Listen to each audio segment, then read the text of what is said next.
안녕하십니까? 자, 시설개론 입문과정 일단 오리엔테이션부터 하는 걸로 하겠습니다. 자, 그래서 시설개론에 관한 문의 중에 시설개론은 두 가지 파트로 되어 있습니다. 지금 이렇게 보듯이 건축 설비라고 하는 파트와 그리고 구조 파트로 두 가지로 나눠져 있습니다. 자, 그런데 문제는 총 40문제 중에 여러분들이 기본적으로 민법하고 회계 강의 들으셨죠? 그러니까 몇 점을 맞아야 되는지는 여러분들이 잘 아실 거예요. 자, 그런데 문제 비중은 여기 각각 20문제씩 나옵니다. 20문제씩. 보통 시설개론이라고 하는 챕터의 구성은 일반적인 책에서는, 일반적인 교재에서는 건축구조가 먼저 앞으로 나와 있습니다. 건축구조가 먼저 있고 건축설비가 뒤에 있는 게 보편적이에요. 왜냐하면 우리가 건물을 지을 때 어떻게 합니까? 설비부터 넣지 않죠. 그렇죠? 대지정리하고 그리고 건물을 기초 올리고 건물을 올릴 거다 이런 얘기입니다. 그리고 나서 설비가 들어가겠죠. 보편적으로는 그런 순서에 의해서 이루어지지만 우리가 책을 볼 때는 일반적으로 앞부터 보죠. 그리고 앞부분을 반복적으로 공부하는 경향이 있습니다. 그래서 우리가 모든 책은 일반적으로 안 보더라도 사면 어떻게 됩니까? 앞부터 보죠. 그래서 건축 설비를 먼저 앞에 넣었어요. 왜냐하면 이게 쉽냐 어렵냐는 개인적인 성향에 따라서 달라집니다. 건축 설비가 쉬울까? 건축 구조가 쉬울까? 이것은 무엇에 따라 달라진다고요?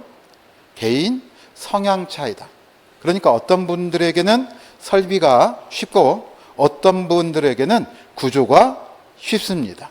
그러니까 이건 경험치나 인식의 차이에 따라 달라질 거다 이렇게 얘기를 할 수가 있겠고, 그런데 문제는 2차 무슨 과목? 공동주택 관리 실무.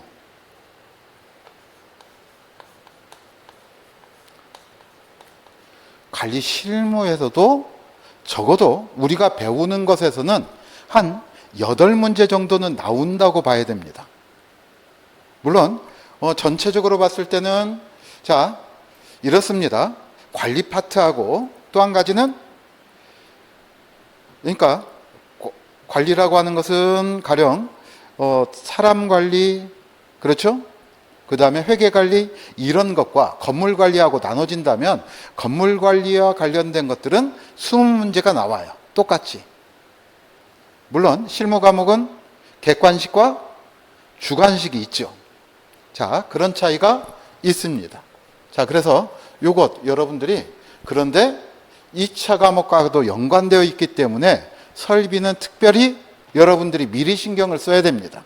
그러니까 주택관리사 시험을 보면서 물론 민법도 있고 회계도 있고 그 다음에 시설개론이 있지만 2차하고 가장 연관된 과목은 뭐다? 시설개론입니다. 그러니까 시설개론의 바탕이 제대로 깔려져 있지 않고 나는 과락만 면해야 되겠다라고 생각을 한다면 이것은 실무에서 문제가 되겠죠. 그래서 기본적으로는 이렇게 깔려져 있다 이렇게 생각을 하시면 되겠고요. 그 다음 그래서 어디를 조금 더 중점적으로 여러분들이 공부해야 되겠다. 설비 파트를 조금 더 중점적으로 공부를 해야 되겠다. 이렇게 말씀을 드릴 수가 있겠습니다. 그 다음 두 번째, 그러면 시험 문제는 어떻게 나오느냐? 일단 설비 파트를 한번 보죠. 보면 이 문제의 문항수라고 하는 것은 뭐가 관련되어 있냐면 이렇게 생각하시면 됩니다. 전체의 공부량과 비슷하게 문제의 배분이 되어 있다. 그러니까 가령 난방설비다. 그럼 난방설비 여러분들이 듣기에도 중요하겠죠. 그렇지 않습니까? 전기설비다. 중요합니다. 그런데 그 양만큼 문제가 나온다 이렇게 생각하시면 돼요. 그러면 어디 부분은 중요하지 않아서 안 나올 거냐? 요번 해에서는 안 나온 부분이 있기도 합니다. 가령 어디가 안 나왔냐면 요번에는 오수정화 설비하고 가스 설비가 안 나왔어요. 그래서 소방 설비에서 2문제가 나왔기 때문에 여기 2문제라고 해놓은 거예요. 여기에 쓰여 있는 것들은 괄호는 작년에 나왔던 문제들입니다. 작년에 출제 비중이, 자, 작년에 보면, 자, 전기, 운송설비, 여기서 문제가 적게 나왔다 이렇게 됩니다. 자, 이런 것들 여러분들이 참고해 두시면 되겠고, 그래서 이건 경향이라고 할 수가 없어요. 그냥 양이 많은데도 조금 더 나온다 이렇게 생각하시면 돼요. 자, 그 다음, 자, 그러면 구조편은 어떤가?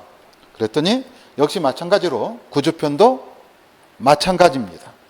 여기 철근, 콘크리트, 철골, 조적조, 그러면 건물을 짓는데 건물 본체에 뼈대가 되는 것들이죠. 그렇죠? 그러니까 당연히 여기에서 그만큼의 양이 많고 그만큼 문제가 나온다 이렇게 생각하시면 되는 거예요.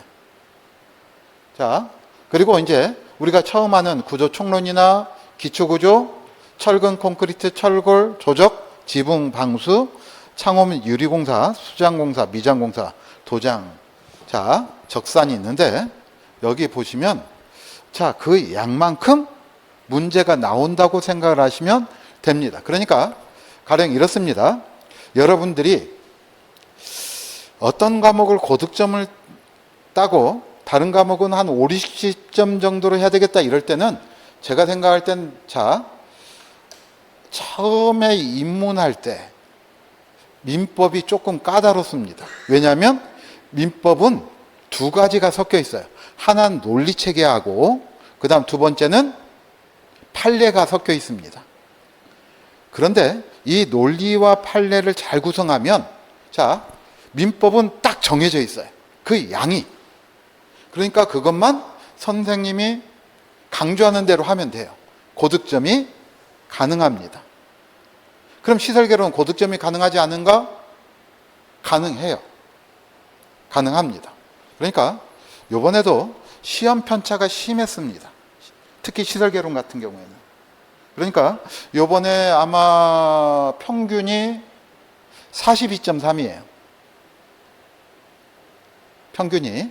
그러니까 여기에는 학원을 다닌 분도 있을 거고 안 다닌 분들도 있을 거고 또 오프라인만 들은 것이 아니라 온라인도 들은 분이 있겠죠. 그렇겠죠. 자, 그런데 이것도 어떻게 공부하느냐에 따라서 나눠집니다. 자, 그 얘기는 조금 이따 하고, 자, 어쨌든 그러면 일단 시설개론은 가령 민법 같으면 그냥 제가 생각하기에 잘 모르지만 의사표시와 법률행위에서 문제가 제일 많이 나옵니다. 거기가 제일 중요해요. 물론 양도 조금 되긴 하죠. 그렇지만 그 양이 다른 부분과에서 집중적으로 많거나 그러진 않아요. 그런데 시설개론은 전체적인 양에 비례해서 나온다 이렇게 생각하시면 됩니다. 그러니까 어떤 챕터에서는 안 나오느냐? 안 나올 때도 있어요. 가령 지붕공사 같으면 요번에 안 나왔습니다. 그런데 보편적으로 몇 문제가 나오느냐? 한 문제 정도는 꼬박꼬박 나왔다 이런 얘기예요. 그러면 이걸 한 문제 나오니까 안 해야 되겠다 이럴 수가 없어요. 왜냐하면 쉬운 부분에서 나왔을 때는 맞춰야 되잖아요. 그런데 공부를 안 했어. 그랬는데 쉽게 나왔어. 그러면 전체적인 난이도의 비율은 항상 일정합니다. 그러니까 기본적으로는 여러분들이 골고루 해줘야 된다. 자, 이 얘기입니다. 자, 그 다음. 자, 문제가 어떤 식으로 나왔는가예요. 문제의 유형이. 그러면, 자, 이렇습니다. 계산 문제들을 많이 물어보세요. 왜냐하면 문과 출신들은 이 계산의 개념을 잡기가 까다롭다고 스스로 생각을 하는 거예요. 사실은 별로 어려운 게 아닌데 몇 번 연습을 하면 충분합니다. 자, 그런데 자, 계산 문제는 여기 두 가지입니다. 설비에서 두 문제가 나오고요. 그리고 적산. 그러니까 재료의 수량을 산출하는 데서 보편적으로 한 문제가 나옵니다. 그래서 몇 문제가 나온다? 세 문제가 나오는데 여러분들이 힘드시면 자, 적산에 관한 문제는 어려운 문제가 아니에요. 그러면 이건 반드시 맞힐 수 있는 문제다 이렇게 되는 것이고, 그 다음에 여기 두 문제는, 자, 여러분들이 우리가 나올 수 있는 문제는 몇 문제 정도로 꼽으면 되느냐면, 가령 기본 뼈대만 얘기를 하면 10문제에서 15문제면 돼요. 10문제에서 15문제만 여러분들이 풀고 이것에 따른 응용 문제를 조금 확장하면 한 30문제에서 35문제가 됩니다. 그러면 이거 한 2번, 3번만 반복하면 별로 어렵지 않게 풀을 수 있겠죠. 자, 그래서 그런데 문제는 뭐냐면 조금 까다롭게 나왔을 경우에 시간의 문제가 있습니다. 자, 어쨌든 자, 그 다음 난이도 최상은 보편적으로 이렇게 생각하시면 됩니다. 손 대기 힘들다 그러면 한 4문제 정도를 넘지 않습니다. 근데 여기 8문제는 무슨 얘기냐면 약간 상급하고 중간급하고 약간 애매한 경계가 26회 때 많이 나왔어요. 어느 때보다 25회 때보다. 그러니까 사실은 자, 법규 관련 문제가 여기 3문제가 나왔었는데 사실은 이 3문제 때문에 난이도가 올라갔습니다. 그러니까 시설개론이라고 하는 과목은 자, 이렇게 됩니다. 그냥 보통 이론에 관한 문제 하고요. 그 다음에 때로는 자, 관련 법규정 법과 관련된 거 문제가 나올 때가 있고, 그 다음에 또 한 가지는 뭐가 있냐면 자, 설계 기준이나 건축 설계 기준입니다. 그 다음 또 한 가지는 건축공사 표준 시방서라고 하는 게 있습니다. 시방서라고 하는 것은 뭐냐면 시공 방법을 기록한 문서다 이런 얘기예요. 자, 시방서 관련하는 문제들이 과거에 조금 더 집중적으로 나온 적이 있어요. 자, 그런데 26회 때는 시방서 관련하는 문제들이 대폭 줄었습니다. 24회 때는 좀 나왔어요. 18회 때가 가장 피크였습니다. 그러니까 이런 것들은 들쭉날쭉인데, 그러면 시방서나 설계 기준이나 이런 것들을 따로 공부해야 되는가? 그게 아니고 우리 교재 속에 있기 때문에 강의 시간에 몇 가지 강조하는 것만 여러분들이 하시면 됩니다. 자, 그러니까 크게 걱정할 건 아니다 이런 얘기고요. 막말로 우리 몇 점 맞으면 됩니까? 세검하고 합계 평균 60점 하면 되지요? 그러니까 지나치게 어려운 것은 빼고 하면 되겠죠. 그렇죠? 자, 몇 점을 목표로 하십니까? 물론 요번에 저한테서 들었던 수강생 중에 뭐 3개 틀린 분도 계세요. 보편적으로 잘 보신 분들은 항상 3개 정도 틀리시더라고요. 그런 수강생들이 나옵니다. 그리고 평균적으로는 보통 봤다 그러면 한 70점 중반, 그리고 문제를 많이 풀어서 오히려 힘들게 봤다 이러면 60점대 뭐 이렇게 가요. 자, 어쨌든 자, 그 다음 지문이 명사형 무슨 말이냐면 문제가 있는데 1번, 2번, 3번 이렇게 명사형이거나 단문장이거나 이렇게 짧게 나오는 문제는 사실은 이런 것이 적게 나오면 어려워요. 왜? 시간이 오래 걸리겠죠. 그렇지만 이런 것이 많이 나오면 조금 쉬운 시험이 되는데, 자, 이렇습니다. 이전에는 보편적으로 11문제에서 12문제 정도가 나왔어요. 그런데 지금 이렇게 보시면 어떻게 됩니까? 10개 이하로 내려갔죠. 그렇다는 얘기는 뭐가 되겠어요? 1번, 2번, 3번, 4번, 5번 해서 서술형으로 나온다 이런 얘기입니다. 그런데 이 서술형이 기사시험과 다른 점은 때때로 지문이 긴 것들이 나와요. 긴 것들이. 물론 자, 민법처럼 전반적으로 길지는 않습니다. 자, 그래서 아주 어렵지는 않다. 자, 그 다음 시설개론을 처음을 하면 이렇게 넘겨보시면 자, 숫자들이 자꾸 나옵니다. 물론 회계처럼 숫자가 많이 나오지는 않습니다. 근데 회계는 암기해야 될 숫자가 아니라 계산해야 될 숫자일 뿐이죠. 그렇죠? 자, 그런데 숫자가 포함된 문제들을 보면, 자, 24회 때가 조금 더 까다로웠어요. 24회 때가. 그래서 숫자가 좀 많이 나왔다 이러면 여러분들이 아무래도 좀 까다롭게 생각을 하시는데 그렇게 많이 나오진 않았다. 그럼 정답인 것. 숫자를 물어봤던 문제는 자, 어떻게 됐습니까? 많지 않죠. 그렇죠? 그러니까 숫자를 우리가 정말 전부 다 달달달 암기해야 되느냐? 그것은 꼭 아니다, 이런 얘기예요. 자, 이거 여러분들 참고해 두시면 되겠습니다.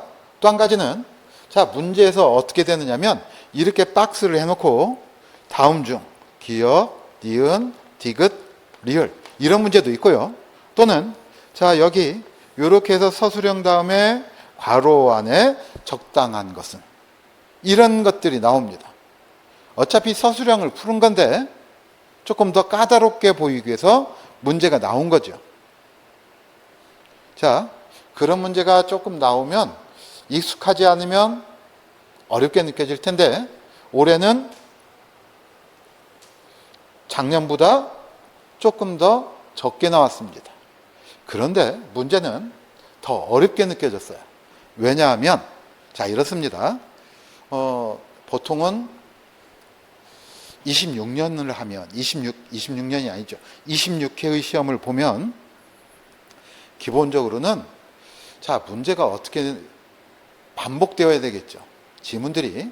그런데 그렇게 나왔던 지문들이 반복되지 않았던 것들이 나왔어요. 처음 봤던 지문들이 나왔다, 이런 얘기입니다. 그러면 자, 그동안 안 나왔던 것을 제가 강조하기에는 조금 무리가 있잖아요.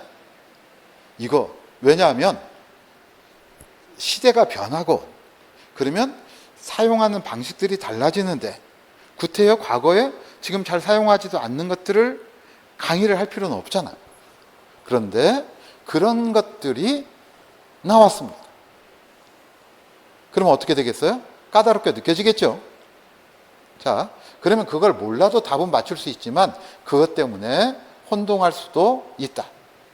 자, 그래서 결론적으로 여기서 여러분들이 느껴야 되는 것은 뭐냐면 계산 문제가 설비에서 몇 문제가 나온다? 2문제가 나온다. 그러니까 이 2문제를 포기할 건지 말 건지를 생각을 해야 되지만 문제는 뭐냐면 실무에서도 계산 문제가 1문제 혹은 2문제가 나옵니다. 그런데 실무는 자, 뭐가 문제입니까? 실무는 평균 60점만 합격하면 되는 게 아니라 상대평가죠. 한 문제라도 더 맞춰야 됩니다. 그러면 자, 동차 합격을 하려고 생각을 한다면 자, 여기서 계산 문제도 시험 문제 당일에는 60점만 넣으면 되니까 시간 때문에 못 풀 수는 있어도 못 푼다는 것보다는 안 풀 수는 있어도 풀 줄은 알아야 되겠죠. 자, 그래서 여러분들 그대로 생각을 하시면 되겠고요. 자, 그 다음 그래서 자, 기본서에서 강의하는 대로만 따라오시면 되겠다. 자, 이렇게 얘기를 할 수가 있겠습니다. 자, 강의 진행 과정은 다른 과목에서도 들으셨겠지만 자, 우리 입문 과정은 한 달 동안 전반적으로 용어 중심으로 할 겁니다. 용어 그리고 기본적 이해. 자, 이해를 목적으로 할 겁니다. 아시겠죠? 그리고 그 다음에 자, 여기 보시면 기본 이론 과정이 있고 그 다음에 심화 이론이 있어요. 그래서 이론 과정은 토탈 5개월인데 그러니까 정식 이론 수업은 몇 번이 있다? 2번 있다, 이런 얘기예요. 이해가 됐죠? 그래서 기본 과정은 몇 개월 한다? 3개월 한다. 자, 그러니까 여러분들이 이 3개월 하는 동안 기본 이론을 차근차근 정리를 하시면 됩니다. 아시겠죠? 그리고 심화 과정에서는 기본 이론에서 했던 것은 간략하게 추리고 조금 더 고득점을 위한 어려운 내용들을 여기서 설명을 할 겁니다. 자, 그래서 그러면 기본 이론을 반복하면 적어도 몇 점 이상을 맞을 수 있느냐? 그러면 실력이 부족한 분은 60점을 목표로 하면 될 거고, 실력이 조금 기본이 있는 분들은 70점을 넘겨서 할 수 있다, 이렇게 생각하시면 돼요. 기본 이론에서. 그러니까 이 강의 중에서 제일 중요한 거, 그러면 뭐가 중요할 거다? 당연히 기본 이론 과정이 중요합니다. 그런데 기초가 없는 분은 기초 입문 과정이 중요해요. 이 입문 과정을 이해하지 못하면 이론 과정에서 매우 어렵습니다. 자, 그리고 나서 이렇게 되는 거죠. 문제풀이, 그리고 요약. 이게 한 3개월 합니다. 그러니까 보통 요약은 문제풀이는 한 2달 정도 하고요. 요약 강의는 한 달 정도 한다, 이렇게 생각하시면 돼요. 그 다음 여기 특강이 있는데, 이 특강은 보통 이제 뭐 이렇게 됩니다. 하나는 기출문제 풀이에 관한 것들이 있고요. 과거에 나왔던 문제가 어떻게 되는지, 그래서 우리가 배웠던 것을 어떻게 적용시킬 건지 하고, 그 다음에 이제 또 한 가지는 이제 여기 요약을 하면서 단원별 모의고사를 합니다. 그리고 이제 100문제 특선이 있고요. 그 다음에 이제 마지막으로 7월 달에 우리 시험이 있죠? 보통 7월 둘째 주 토요일에 시험이 있습니다. 7월 둘째 주 토요일에. 그래서 그 앞에 실제 모의고사와 거의 유사한 문형으로 봅니다. 매주. 그래서 똑같은 모양의 모의고사를 보는 걸로 한 달을 대비해서 전체적으로 정리를 하게 되면, 그러면 여러분들이 기본 점수는 확실하게 나올 수 있을 거다, 이렇게 생각을 한다는 거죠. 이렇게 여러분들이 참고해 두시면 되겠어요. 그러면 어떻게 공부하면 좋을 건가?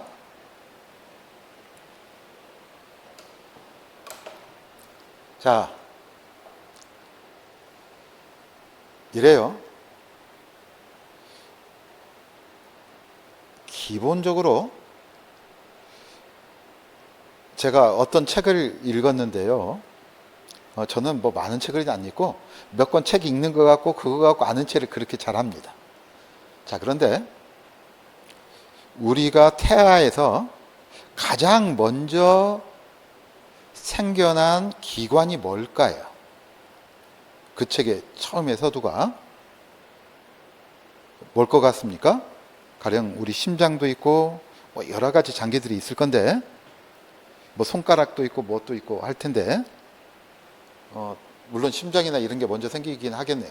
어쨌든 손가락이나 이런 것들에 비해서 빨리 생기는 게 귀래요.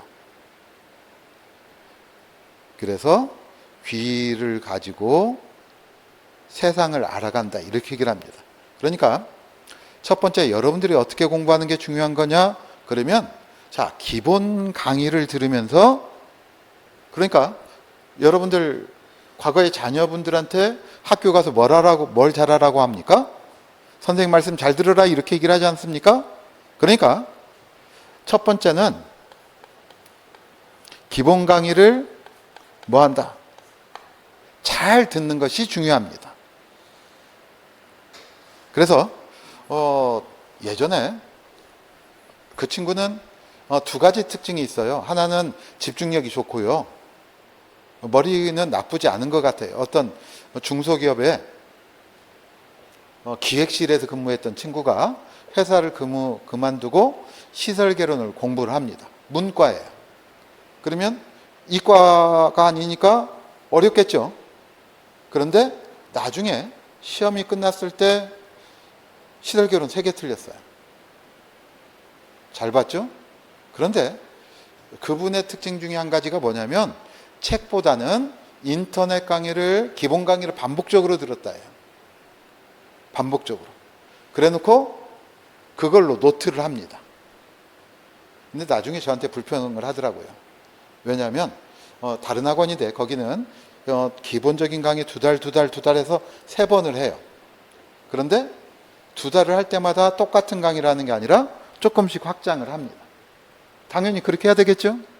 그런데 노트를 하는데 다음번에 똑같을 줄 알고 노트를 했더니 그 다음번에 또 다른 얘기를 해요. 또 다른 얘기를. 그래서 노트를 3번 바꿨다는 얘기예요. 그래서 그 노트만 봤다 이렇게도 얘기를 합니다. 그러니까 여러분들은 어떻게 공부할 것인가를 걱정할 게 아니라 뭐만 하면 되겠다? 잘 듣기로 해서 잘 따라오시면 됩니다. 아시겠죠? 그러면 고득점이 가능해요. 그러면 여기서만 공부해야 할 게 아니라 어떻게 되겠습니까? 복습도 잘 해야 되겠죠. 그런데 문제는 뭐냐면 자, 민법하고 회계하고 시설개론하고 이 3과목을 어떻게 조화를 이룰 거냐예요. 그렇죠? 자, 그런데 선생님들마다 얘기하는 게 달라요. 3과목을 골고루 나눠서 해라. 그런데 이제 제가 또 특이한 책을 좋아합니다. 뇌과학에 관한 책을 읽었어요. 그랬더니 여러분들 한번 잘 생각을 해봐요. 뇌가 제일 싫어하는 게 뭐냐? 그러면 지루함이에요. 그러니까 반복하는 것, 일상적인 것을 하는 게 쉽지 않습니다. 그러니까 그래서 누가 성공하느냐? 그러면 일반적인 사람 수준에서는 자기 습관을 만들어서 패턴대로 하는 거예요. 왜? 습관화가 지루하게 느껴지면 못하니까 습관화를 만든 사람이 잘해요. 그런데 또 한 가지, 그런데 천재는 습관적으로 움직이느냐? 그게 아닙니다. 어느 에 집중했다가 풀었다가 집중했다가 풀었다가 하죠. 자, 저는 여러분들이 기본적인 체계를 가질 때까지는 어떤 한 종목에, 한 과목에 집중하시는 것을 권합니다.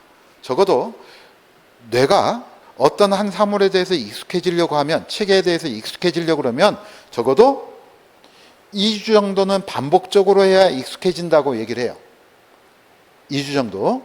그러니까 기본을 잡을 때까지. 그러면 자, 이렇습니다. 시설개론을 하는 날은 시설개론 잠깐 복습하고 나머지는 내가 하는 과목 한다 이런 얘기예요. 그러면 이 3과목 중에 뭐부터 해야 되겠습니까? 제일 약한 과목부터 잡아놔야죠. 그렇죠? 왜냐하면 과락은 면해야 될 거 아닙니까? 그래서 약한 과목부터 회계면 회계, 민법이면 민법. 자, 지금 9월이죠? 자, 10월, 11월, 12월이에요. 그러면 약한 과목부터 가령 저 같으면 이 3과목 중에 제일 약한 것이 뭐냐? 그러면 회계입니다. 회계부터 해요. 저는 시설개론 강의를 하니까 시설개론이 제일 강하겠죠. 그러면 그 다음 10월에는 뭐부터 하겠다? 민법을 기본을 잡아놓겠다 이런 얘기입니다. 아시겠죠? 그래 놓고 11월에 뭐 하면 시설개론의 기본을 잡아놓으면서 쭉 나가면 되겠다 이런 얘기예요. 그러면 이렇게 기본을 잡아놓으면 자, 내가 어느 정도 할 수 있는지 역량을 알 수 있죠. 그 역량에 따라서 나눠주면 됩니다. 자, 그래서 시설개론은 뭐부터 하는 게 좋겠다? 강의를 잘 듣는 게 중요하다. 반복해서 듣는 게 중요하고요. 그 다음, 자, 여러분들이 지금 말씀을 안 하시지만 이제 시설개론을 접하면 숫자 때문에 죽겠다 이렇게 얘기를 하는데 결국에 숫자는 그 부분과 함께, 중요 부분과 함께 같이 암기하는 게 좋습니다. 뭐 3, 100mm, 150mm 이런 숫자들이 나오는데 이건 할 수 없죠. 아시겠죠? 자, 그 다음. 자, 우리 주택관리사를 공부하는 분들은 보통은 젊은 나이에 하는 분들은 적습니다. 그런데 암기하는 게 힘들다고들 말씀을 하세요. 나이가 들어서. 그런데 나이가 들어서 암기하는 게 힘든 것은 두 가지의 문제가 있어요. 하나는 영양이 부족하거나 또 한 가지는 뭐냐면 잡념이 많기 때문에 그렇습니다. 그러니까 암기의 가장 큰 것은 뭐냐면 집중이에요. 집중할수록 암기력이 증가합니다. 자, 그 다음 두 번째, 뭐 하자? 효율적인 공부 중에 가장 중요한 것은 복습입니다. 그러니까 여러분들이 이 강의를 딱 나가는 순간부터 복습을 해야 돼요. 자, 머릿속에 우리가 들었던 내용이 휘발되기 전에 보통 학습의 효과가 가장 좋은 때는 언제냐면, 자, 어떤 것이 끝났어요. 그리고 복습을 언제 해야 되느냐 그랬더니 1시간이 지나가기 전에 해야 된다, 이렇게 얘기를 합니다. 자, 이해하시겠죠? 그러니까 어떻게 되겠습니까? 집에 가서 해야 되겠다 그러면 밥 먹고 점심 먹고 그러면 1시간이 지나죠? 그러니까 딱 나서자마자 집에 가는 생각하지 마시고, 자, 이런 겁니다. 주요한 골자, 주요한 용어를 머릿속으로 떠올려 봅니다. 자, 여러분들이 딱 들어서 기억할 것 같아도 한 10분만 지나면, 아, 그게 뭐였지? 내용이 휘발됩니다. 휘발유도 아닌 것이. 자, 그래서 뭐가 중요하다? 복습만 잘하면 합격합니다. 자, 그 다음 금방 말씀드렸듯이, 그러면 이 복습을 하려면 뭐가 필요합니까?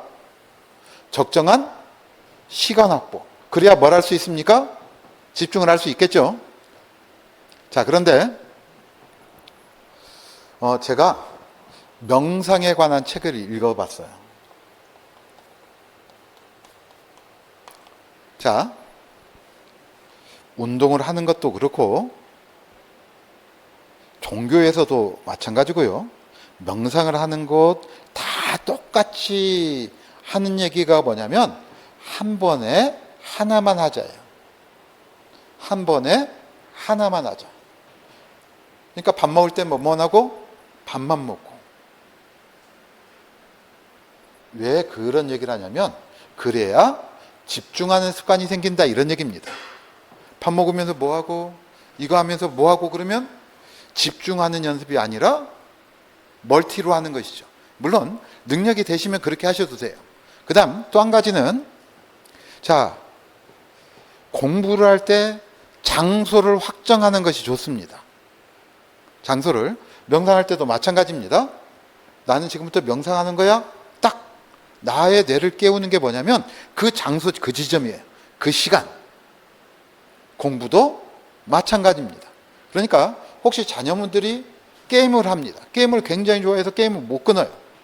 자, 공부하는 컴퓨터하고 그 다음에 게임하는 컴퓨터하고 이게 만약에 한 대로 일치되어 있다면 이 아이는 이 컴퓨터를 가지고 공부하기보다는 뭐 하겠어요? 게임을 합니다. 공부하는 책상과 게임하는 곳이 일치하면, 자, 어느 것이 더 자극적입니까? 어느 것이 뇌에 자극을 더 많이 줄까요? 게임이겠죠? 그러니까 공부하고 게임하고 접하면 게임에 빠져들어갈 수밖에 없습니다. 왜? 더 자극적이고 내가 지루하지 않으니까 본능적으로 가게 된다, 이런 얘기예요. 자, 마찬가지입니다. 공부도 역시 마찬가지로 그 시간, 그 자리에서 하는 게 좋습니다. 그래야 뭐가 잘 될 거다? 집중이 잘 될 거다, 이런 얘기고요. 자, 그 다음 5번째, 자신을 알자, 이렇게 말씀드렸는데, 자, 이런 얘기죠. 내 능력치를 알아서 능력이 좀 부족하면 물론 열심히 해야 되겠다, 이런 얘기도 있고, 또 한 가지는 전략을 잘 짜자, 이런 얘기예요. 몇 점을 목표로 할 거냐? 시설개론과 회계와 민법과.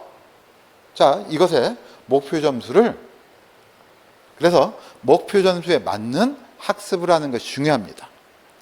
자, 그 다음 7번째, 믿음입니다. 자, 믿음은 뭐냐면, 자, 이런 거예요. 첫 번째는 제일 중요한 것이 뭐예요? 자신에 대한 믿음이죠.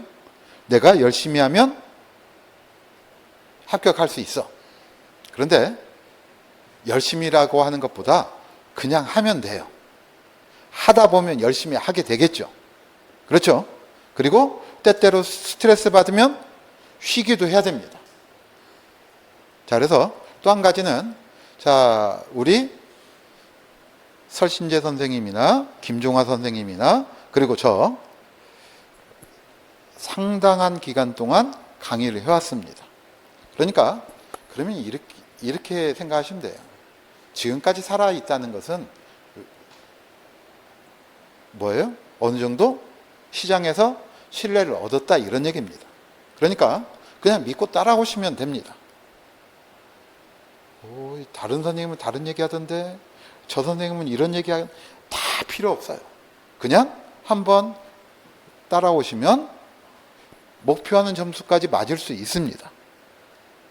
금방 말씀드렸죠? 문과인데 몇 개 틀렸다고요? 3개 틀렸다고요. 자, 그런데 공부할 때 제일 중요한 것 중에 한 가지가 뭐냐면 이거예요. 건강하지 못하면 열심히 할 수가 없습니다. 그러니까 저는 지금까지 살면서 부모님한테 제일 섭섭한 것 중에 하나가 뭐였냐면 보약 좀 한 잔 해주지. 저는 운동을 잘해요. 100m를 12초대에 뜁니다. 지금 말고 젊었을 때. 젊었을 때도 12초 되면 아무나 못 뛰는 기록이죠. 근데 왜 그렇게 했냐면 몸이 약해서 운동을 하지 않으면 활력이 안 생겨요. 근데 그걸 가지고 제가 튼튼하다고 생각을 했어요. 근데 나중에 보니까 약했던 거야.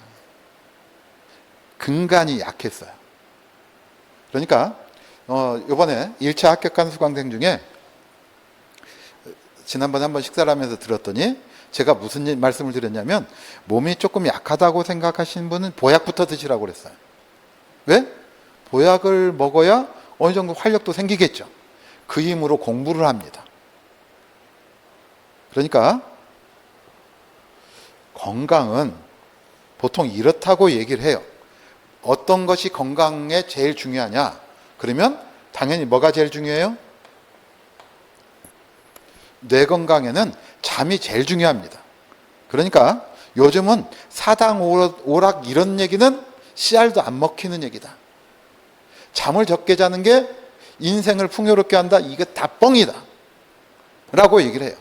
그러면 그 인간들 전부 다 어떻게 됐느냐? 사당 오락하면서 4시간만 자는 사람들, 그러면 유명인들 중에 우리가 평범한 사람들은 모르니까 유명한 인사 중에 그렇게 잠을 작게 자고 일상생활 했던 사람들의 말년이 전부 다 치매 걸렸다. 자, 우리 말년에 제일 무서워하는 병 중에 하나가 뭡니까? 치매죠. 그러니까 잠은 규칙적으로 잡니다. 대신 깨어있는 시간에 뭐 하는 게 중요하다? 집중하는 게 중요합니다. 몇 시간을 10시간을 하는 게 중요하지 않아요. 2시간을 하더라도 집중해서 가령, 자, 여러분들에게 하루에 3시간만 집중해서 지금부터 공부를 하면 합격해요. 몇 시간만요? 순수하게 3시간. 집중하면. 그런데 여러분들 해보시면 아시겠지만 3시간 집중해서 공부하는 게 쉬운 일이 아닙니다. 자, 그러면 조금 양보합시다. 2시간만.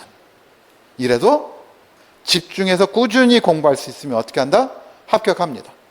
자, 그러면 자, 일주일이면 몇 시간이 됩니까? 27에 24, 14시간이죠? 그러면 14시간을 한번 체크를 한번 해보세요. 내가 일주일에 집중해서 14시간을 확인할 수가 있는가? 옛날에 사시가 시험이었던 시절에 어떤 얘기가 있었냐면 일주일에 40시간을 공부할 수 있으면 3년이면 사법고시를 합격할 수 있다 이랬어요. 일주일에 40시간. 그러면 하루에 몇 시간 한다는 얘기입니까? 6시간 한다는 얘기죠. 그렇죠. 일요일 날 친다 그러면 하루에 7시간을 해야 됩니다. 토요일, 일요일, 주 5일째 하려고 그러면 하루에 8시간을 공부해야 되는 시간이에요. 쉽지 않아요. 그런데 이것보다 훨씬 쉬운 몇 시간이다? 14시간입니다. 한번 해보세요. 자, 그래서 그 다음 이제 마지막으로 스트레스 관리입니다. 자, 그러니까 너무 풀어지는 것은 집중력에 아무런 도움이 안 됩니다. 그리고 지나친 스트레스도 역시 좋지 않습니다. 그러니까 지나치게 내가 스트레스 쌓였다 그러면 조금 멈추세요. 아주 스트레스를 받으면서 할 필요는 없어요. 이런 거죠. 야, 이 공부가 재밌다. 새롭게 알아가니 시험을 떠나서라도 할 만한 공부구나. 이러면 얼마나 좋습니까? 꼭 먹고 알 먹고죠. 자, 그러니까 여러분들한테 그러면 제가 여러분들한테 부탁드리고 싶은 것은 뭐냐면 결국에는 두 가지입니다. 자, 이런 것들은 여러분들이 해야 될 일이죠. 그러면 제가 여러분들한테는 뭐니 해도 뭐 하자? 강의에서 한 내용을 잘 듣는 게 중요하다. 아시겠죠? 그러니까 그러면 기본서도 있고 요약집도 나와 있고 그리고 문제집도 있고 나중에 보면 특강 자료도 있을 거예요. 그러면 이 중에서 제일 중요한 게 뭐냐? 그러면 뭐니 해도 기본서예요. 아시겠죠? 아니면 여러분들이 혹시 이걸 만드실 수 있으면 뭐가 있다? 강의 노트가 있다 이런 얘기입니다. 이게 제일 중요합니다. 아시겠죠? 그러면 요약집, 문제집, 특강자료, 시험에 임박해서 뭘 봐야 되겠는가? 이런 것들의 질문을 많이 하십니다. 그런데 여러분들 한번 보세요. 기본서를 이 기간 동안 계속 해왔으면 기본서 넘기는데 어려워요? 쉬워요? 쉽죠? 요약이라고 하는 것은 기본서를 줄여놓은 겁니다. 요약집은 언제 유용하냐? 그러면 기본 점수를 맞을 때만 유용해요. 이 요약집을 가지고 80점을 맞아야 되겠다, 90점 맞아야 되겠다. 가능할까요? 가능하지 않을까요? 가능하지 않습니다. 아시겠죠? 그 다음, 민법은 문제집이 중요해요. 민법은 왜냐하면 지문을 새롭게 만들어내기가 어렵습니다. 그러니까 다른 시험에 나왔던 지문들이 그대로 인용될 가능성이 커요. 그래서 여러분들이 나중에 문제를 풀어보시면 아시겠지만 민법 선생님이 말씀하시는 그 지문이 시험 문제에 그대로 인용되는 경우가 많습니다. 아시겠죠? 그러면 여러분들이 세 과목이 다 약하다 그러면 어떤 과목을 하는 게 좋은가? 그러면 민법을 하는 게 좋아요. 고득점 과목으로. 왜? 처음에는 어려워도 자꾸 하다 보면 익숙해진다. 라는 거예요. 시간이 지나면 이해가 됩니다. 그런데 시설계로는 자꾸 암기하려고 하는데 암기하려고 그러면 시험 망칩니다. 제가 자꾸 들으라고 하는 얘기는 암기하자가 아니라 개념이라고 하는 것은 암기해야 되는 겁니까? 이해해야 하는 겁니까? 암기해서 될 일이 아니죠? 이해해야 되는 것이다. 이런 얘기예요. 그러니까 여러분들이 일단 물론 이해가 안 되면 일단 암기해놓고 천천히 생각하면 이해가 될 때도 있어요. 그렇죠? 그런 것들은 뭐 하느냐면 이렇게 물음표를 찍으면서 반출해 봅니다. 아직 충분한 시간이 있으니까 암기 위주로 하지 마시고 뭘로 하자? 이해로 하자. 이렇게 여러분들이 참고해 두시면 되겠습니다. 그러니까 여기 계신 분들은 요약집, 문제집 이런 것. 문제집은 기본적으로 일단 문제는 왜 풀어요? 그러면 내 실력이 어느 정도 되는지, 그리고 시험 경향은 어떤 식으로 문제가 나오는지 연습해 보는 거죠. 자, 그래서 여러분들이 기본적으로는 자, 기본서 위주로 공부를 한다 이렇게 생각을 하시면 되겠어요. 그리고 처음에는 자, 뭘 가지고 공부한다고요? 용어 위주로. 여러분들이 개념을 받아들이시면 좋겠고, 그래서 이 기초 강의가 아무런 맥락이 없는 것 같아도 많은 도움이 될 겁니다. 자, 그래서 일단은 여기까지 하고 자, 다음 시간에 기본 이론 강의 시작하겠습니다. 자, 쉬겠습니다.